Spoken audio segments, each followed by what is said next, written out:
Good morning everyone. मैं नरोत्तम सिंह राजपूत आज एक बार पुनः अपने यूट्यूब चैनल में आप सभी लोगों का हार्दिक स्वागत करता हूं। साथियों, आज मैं आप लोगों के लिए इंग्लिश का एक बहुत ही छोटा सा है यूज जिसका नाम वांट टू है, लेकिन ये हम लोगों के दैनिक जीवन में बहुत ही ज़्यादा इम्पोर्टेंट है। अगर आप स्पोकन इंग्लिश बोलना चाहते हैं, इंग्लिश में किसी से अगर आप बात करना चाहते हैं, कम्युनिकेशन स्किल में तो इसका बहुत ज़्यादा प्रयोग है। और सिलेबस का जो 9th से लेकर के 12th हो, चाहे क्लास फर्स्ट से लेकर के 9th हो, हर एक चैप्टर में, हर एक किताब की किसी भी चैप्टर में इसका बहुत ही ज़्यादा प्रयोग किया जाता है गाइस। और आज हम लोग इसको तीनों प्रकार के टेंसों में से इसका प्रयोग सीखेंगे कि किस तरह से इसका यूज़ हम लोगों को करना चाहिए। बहुत ही सिंपल है। सो इस वीडियो को शुरू से अंत तक ज़रूर देखें। इसको और बेहतर तरीके से समझने के लिए इसके कुछ उदाहरण और इसके स्ट्रक्चर को देखते हैं गाइस।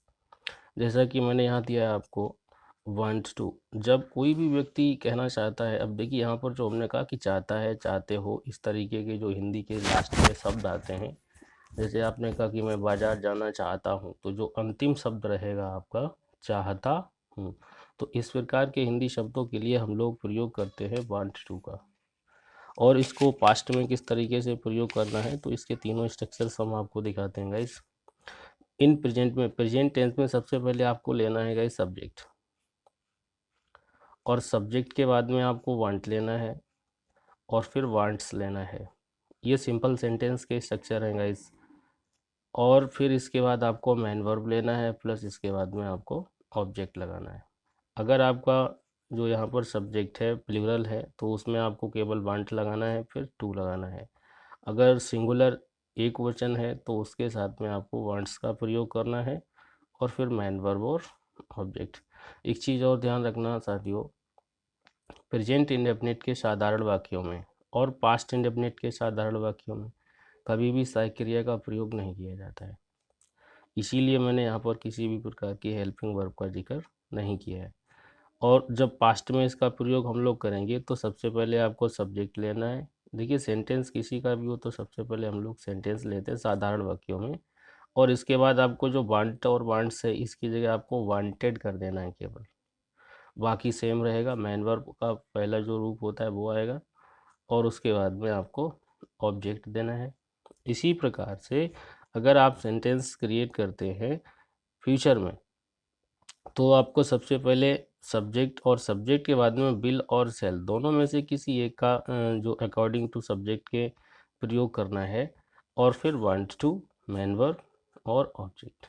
सो गाइज, यहाँ पर एक उदाहरण इसका देखते हैं। जैसा कि यहाँ दिया गया है कि वह किताब पढ़ाना चाहता है। वह किताब पढ़ाना चाहता है, या वह किताब पढ़ाना चाहता था, या वह किताब पढ़ाना चाहता होगा, वो सॉरी पढ़ाना चाहेगा। तो सेंटेंस जो टेंस तीन प्रकार के होते हैं गाइस, एक प्रेजेंट, एक पास्ट और एक फ्यूचर। इन तीन शब्दों का आप ध्यान रखिएगा हमेशा। है, था, गा।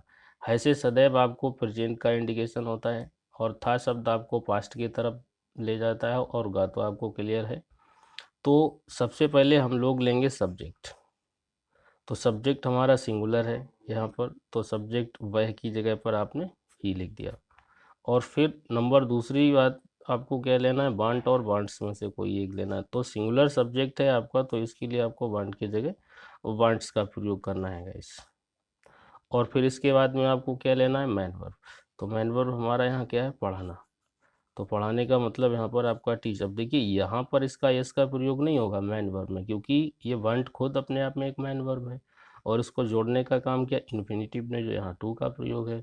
तो इसमें जो एस का प्रयोग होगा, एक वचन में जो एस या यस लगता है गाइस, तो वो आपका वांट में ही यूज़ किया जाएगा। तो इसीलिए ही वांट्स टू टीच। क्या टीच, टीच का असर कहाँ जाएगा आपका, लास्ट में ऑब्जेक्ट क्या बनेगा आपका, किताब। तो वो चाहता है पढ़ाना किताब। तो आपका चार शब्दों से सेंटेंस क्लियर हो जाता है, वो किताब पढ़ाना चाहता है। इसी प्रकार से आगे आपका पास्ट, देखिए ये आपका हो गया प्रेजेंट में। अब जब आप पास्ट में बनाएंगे, तो जो आप यहाँ आपने प्रयोग किया है वांट्स का, इसकी जगह केवल आपको वांटेड करना है, केवल और केवल वांटेड करना। इधर वाले जो शब्द हैं आपका जैसे टीच है, इसमें कोई परिवर्तन नहीं होगा, क्योंकि ये जो टू आपका दिया है इन्फिनेटिव का यहाँ जो काम कर रहा है, इसके बाद आपको मेन वर्ब में चेंजिंग नहीं करना है। तो यहाँ आपका जो वांट है उसी को वांटेड कर दिया जाएगा। फिर इसके बाद में आप देखिए फ्यूचर में, तो फ्यूचर में आपका ही और सब्जेक्ट हो गया ये ही के बाद देखिए वांट और वांटेड, यहाँ वांट्स हो गया, लेकिन यहाँ सहायक क्रिया का प्रयोग करना है। मैंने आपको बताया था कि प्रेजेंट इंडेफिनिट का साधारण वाक्य और पास्ट इंडेफिनिट जो साधारण वाक्य होता है, इनमें हम लोग हेल्पिंग वर्ब का प्रयोग नहीं करते हैं। और देखिए यहाँ जो ये वाला है ये तो आपका रहेगा फ्यूचर से, तो इसमें आपका सहायक क्रिया पहले यूज़ कर दिया गया है। तो he will want to teach the book, ये फ्यूचर में, पास्ट में, और ये आपका प्रेजेंट में।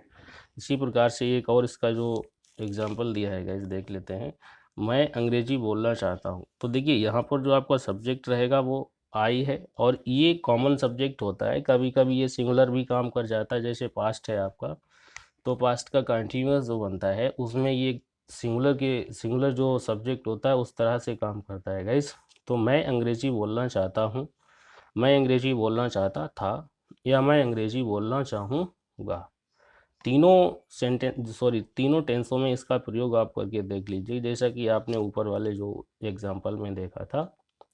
तो मैं चाहूँगा, चाहता था या चाहता हूँ, बोलना अंग्रेजी। देखिए सबसे पहले आपको सब्जेक्ट, फिर हेल्पिंग वर्ब, यानी कि जो आपका नंबर दूसरा हेल्पिंग वर्ब भी आता है। अगर जिन जैसे दो चीज़ हैं इनमें हेल्पिंग वर्ब का प्रयोग होता नहीं है तो वो छोड़ दी जाती है। तो I want to speak English, मैं चाहता हूँ, वांट टू बोलना, स्पीक क्या बोलना, इंग्लिश।